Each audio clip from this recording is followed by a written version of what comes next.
Gikatakdang sugdan na ang bidding process alang sa gikatakdang pagatukuron nga Davao City Bypass Road nga magikan sa Sirawan Turil kutob sa Panabo City. Sayron ta ang detalye ni pinagi sa report ni Sheila Vergara Rubio live. Sheila.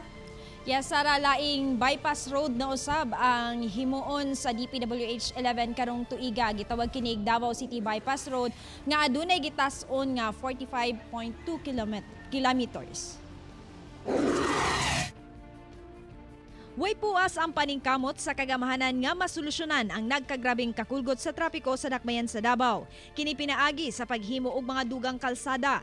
Gani sa milabayng tuig, gipang abrihan ang pipila ka mga bypass road sa mga lugar diin notadong huot ang dagan sa trapiko. Karong Hulyo o unang simana sa Agosto, sugda na ang Davao City Bypass Road nga magikan sa Sirawan Turil ug mulapos sa JP Laurel, Panabo City. Sa mga interior gid siya moagi no, let's say from Sirawan molusot siya diri sa Katalunan, diri sa Mintal banda. Pero di siya dire-diretso sir mo na kay access.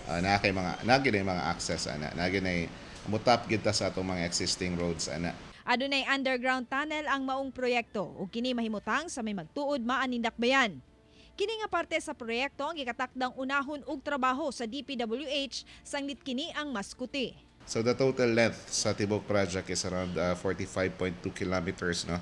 So ang sugda nato ang sugda nato karong tuiga is ang katong portion na dunay tunnel na moabot og 10.7 kilometers ang total length. Diri sa magtuod area. Tapos kaning tunnel nga ni is 2.3 kilometers. This is the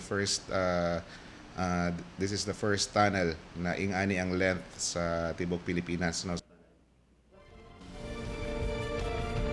Sara, sa maong proyekto, posibleng dunay mga panimalay o establisimento nga maigo apan gipaniguro sa DPWH 11 nga mabayran kini og sakto. Sara. So, sayod ta nga sugdan sab kining proyekto nga Mindanao Railway System. Dili ba makaigo ang kaning Davao City Bypass Road sa maong proyekto? Dili siya makaigo sir apan sumala sa DPWH nga mas pabor sa ilahang medyo duol lang ang ilahang proyekto sa bypass road ug katong sa railway system no tungod kay aron duna kunoy laing option ang mga kitay magsakay ka sa maong train tapos munaog ka sa usa ka station napakailaing option nga kasakyan nga laing transportasyon nga moagi sa maong bypass road. Sara. So, easy access yun ni alang sa mga commuters. Daghang salamat, Sheila Vergara Rubio.